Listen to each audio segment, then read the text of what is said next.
आप इमेजिन करो कि घड़ी के 2 बज रहे हैं और आप गहरी नींद में सो रहे हो। सडनली आपके दरवाजे पर जोर से नॉक होता है। आप खोलते हो और बाहर पुलिस खड़ी होती है। वे कहते हैं कि आपको उनके साथ जाना होगा विदाउट एनी वारंट और explanation. So what you will do? क्या आपको जाना चाहिए? उन क्षणों के आपके क्या राइट्स हैं? So hello guys, welcome back to my channel. Today we are going to discuss about most powerful and practical and controversial right, that is article 22. Let's start. So before understanding the article 22, let's split detention into two complete different categories, that is punitive detention and preventive detention. So let's discuss first what is punitive detention. So punitive detention, इसका मतलब punishment से होता है। Punishment का मतलब क्या कि जब आप क्राइम कर चुके होते हो एंड पुलिस आपको अरेस्ट करने आती है, सो उसको प्यूनिटिव डिटेंशन कहते हैं। जैसे आपने एक बैंक को लूटा, आप पकड़े गए और आपको पनिश किया जाएगा। सो प्यूनिटी का मतलब after crime you will be punished, that is punitive. Second पे आते हैं, that is preventive. Preventive detention, यह आपको क्राइम करने से पहले होता है, राइट? मतलब आप डिटेन क्राइम करने से पहले किए जाते हो। स्टेट सस्पेक्ट करता है कि आप उसके लिए फ्यूचर में डेंजरस हो सकते हो। लाइक आप कहीं राइट स्टार्ट कर सकते हो या फिर आप नेशनल सिक्योरिटी को थ्रेट कर सकते हो। सो वे आपको लॉकअप के अंदर कर देते हैं to stop you from doing this, right? So article 22 इन दोनों सिचुएशन में डिफरेंट डिफरेंट वर्क करता है, राइट? आर्टिकल 22 इन दोनों सिचुएशन में, that is punitive detention and preventive detention में, डिफरेंट डिफरेंट वर्क करता है। So let's discuss first, that is punitive detention. यदि पुलिस आपके यदि पुलिस आपको अरेस्ट करती है अंडर ऑर्डिनरी लॉ मतलब कि आपने कोई क्राइम किया और उस लॉ के अंदर that crime is punishable, right?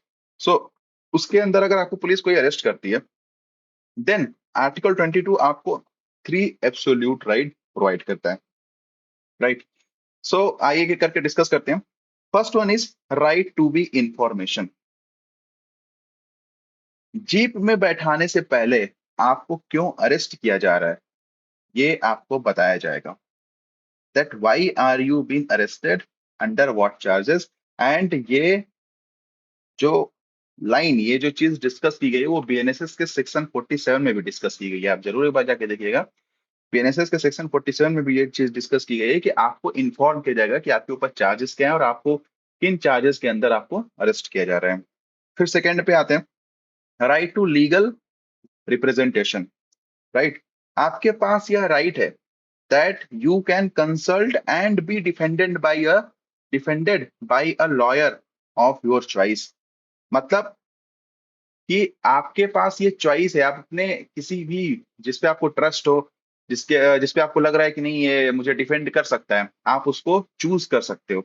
और ये भी राइट जो है आपको सेक्शन 38 ऑफ बीएनएसएस में मिल जाएगा, right? Okay. And the last is 24 hour rule, जो कि बहुत इंपॉर्टेंट है, राइट? पुलिस आपको 24 घंटे के अंदर, जब वो आपको अरेस्ट करती है उससे 24 घंटे के अंदर आपको मजिस्ट्रेट के सामने पेश करेगी, राइट? इसमें जो है ट्रेवल टाइम इंक्लूड नहीं होता। जैसे मान लो कि आपको पुलिस स्टेशन से और मजिस्ट्रेट के पास जाने में आपको 1 घंटे का समय लगता है, तो ये उन 24 घंटे में से इस 1 घंटे को इंक्लूड नहीं किया जाएगा, राइट? यह इंपॉर्टेंट क्यों है? क्योंकि हमें पता है कि 3 एब्सोल्यूट राइट हमें प्रोवाइड किया जाता है आफ्टर प्यूनिटिव डिटेंशन, राइट? सो ये इंपॉर्टेंट क्यों है? क्योंकि यह पुलिस के हाथों से पावर लेकर जज के हाथों में रख देती है। If they did not if they did not present within specified time, right?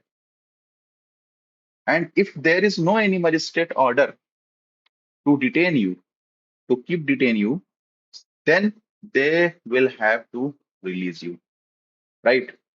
So अब आप सोच रहे होंगे कि यार प्यूनिटिव डिटेंशन से रिलेटेड हमको 3 राइट्स हैं, राइट? और कॉन्स्टिट्यूशन बहुत ही अमेजिंग है, जो यू नो जो आपको टोटली सेफ सेफ फील कराता है, राइट। लेकिन एक बात ध्यान देने वाली है कि जब हम क्लॉज 3 पढ़ते हैं, एक बहुत ही बड़ा एक डार्क साइड भी है आर्टिकल 22 का, राइट। वो ये है कि ये जो ऊपर ऊपर आपने अभी 3 राइट्स पढ़े, ये 2 लोगों के ऊपर अप्लाई नहीं होता। First one is enemy alien. Enemy alien का मतलब क्या होता है? ऐसे लोग, मान लो इंडिया की किसी कंट्री से वॉर चल रही है, तो उस कंट्री के लोग हमारे क्या हुए? एनिमी एलियन कहलाएंगे, ठीक है। And second one is anyone arrested under a preventive detention law. तो ये 3 राइट जो भी हमने पढ़े, that is right to legal representation, right to be information about under what charges we are, मतलब आपको अरेस्ट किया जा रहा है। And third one is 24 hour rule. ये तीनों जो राइट्स हैं आपके, वो इन दोनों कंडीशंस पे अप्लाई नहीं होंगे, right. And this is the dark side of article 22। So India एक डेमोक्रेटिक कंट्री है पूरे दुनिया में, जहां पर कॉन्स्टिट्यूशन अलाउ करता है preventive detention during peace time. यह ब्रिटिश रूल की देन है, राइट। लेकिन जो हमारे कॉन्स्टिट्यूशन फ्रेमर्स थे, राइट, उन्होंने इसको इसलिए रखा ताकि वो नेशन को ब्रेक डाउन होने से बचा सके, ठीक है। कि अगर मान लो कि कोई पर्सन ये चाहता है कि वो दंगे भड़काए, अ, ऐसे ऐसे न्यूज फैलाता है जिससे दंगे भड़क सकते हैं, या फिर नेशनल इमरजेंसी को थ्रेट हो सकता है, तो उसको ये चीज करने से पहले ही डिटेन कर लिया जाता है, लॉकअप में ले लिया जाता है, ठीक है, ताकि वो ये कर ना पाए और जो देश है हमारा पीसफुली क्या हो सके, रह सके, बच सके, है, right. So if you are arrested under preventive detention, that is NSA or UAPA that is Unlawful Activities Prevention Act 1967. So police के लिए ये कोई मैंडेटरी नहीं है कि आपको 24 घंटे के अंदर मजिस्ट्रेट के पास ले ही जाए, राइट। सो क्लॉज 4 हमें कुछ सेफ गार्ड प्रोवाइड करता है, राइट। क्लॉज 4 हमें कुछ सेफ गार्ड प्रोवाइड करता है। वो सेफ गार्ड क्या है? Maximum limit. मैक्सिमम लिमिट क्या मतलब?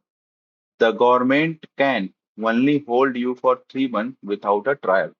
मतलब कि गवर्नमेंट आपको सिर्फ 3 महीने तक ही बिना ट्रायल के क्या कर सकती है? होल्ड कर सकती है, ठीक है। उसके बाद एडवाइजरी बोर्ड बैठेगी, मतलब जो 3 महीने है गवर्नमेंट होल्ड करेगी, वो एडवाइजरी बोर्ड से क्या लेना पड़ेगा? अप्रूवल लेना पड़ेगा, जो कि हाई कोर्ट के जजेस के थ्रू क्या हुआ था? बनाया जाता है। उसके बाद राइट टू रिप्रेजेंटेशन, जैसा कि मैंने आपको बताया कि आपको, ये आपके ऊपर है, राइट, कि आप चूज कर सकते हो अपने अकॉर्डिंग किसी भी लॉयर को। एंड सेकेंड वन इज कि आपको ये बताया जाएगा कि आपको किस ग्राउंड के अंडर डिटेन किया जा रहा है, ठीक है।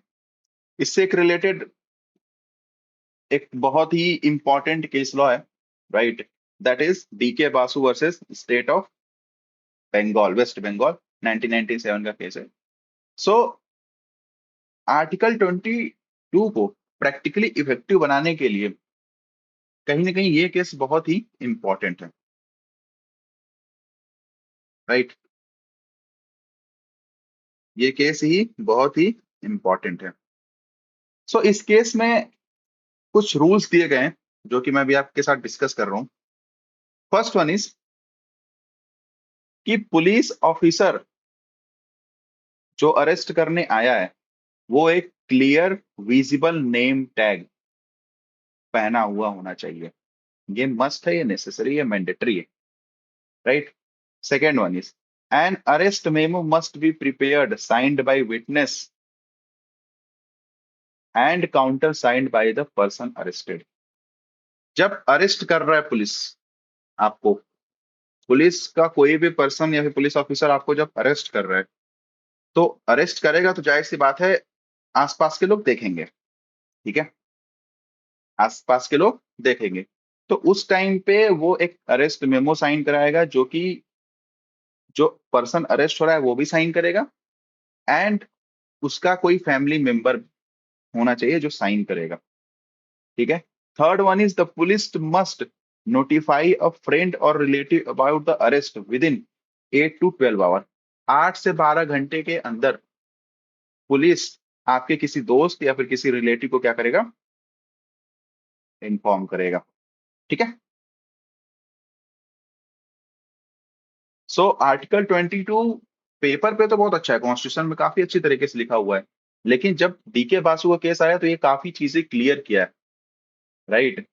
ये बहुत सारे इसमें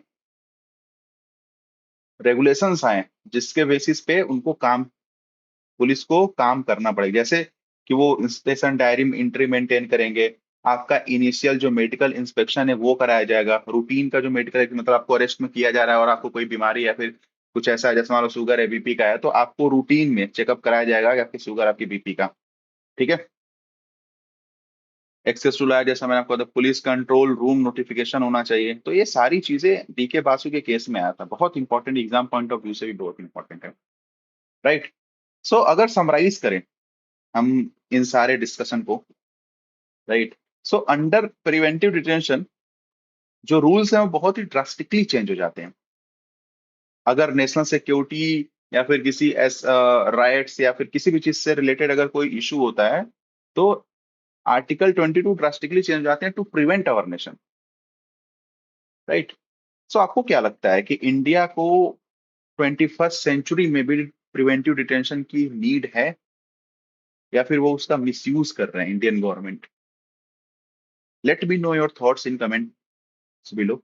राइट। एंड अगर आपको वीडियो बहुत ही हेल्पफुल लगी हो या फिर आपको इससे कुछ सीखने को मिला हो, so please like my video, subscribe it for more interesting videos like this. Okay, bye. Take care. Thanks for watching, class. Don't forget to like and subscribe. Keep learning and see you next time.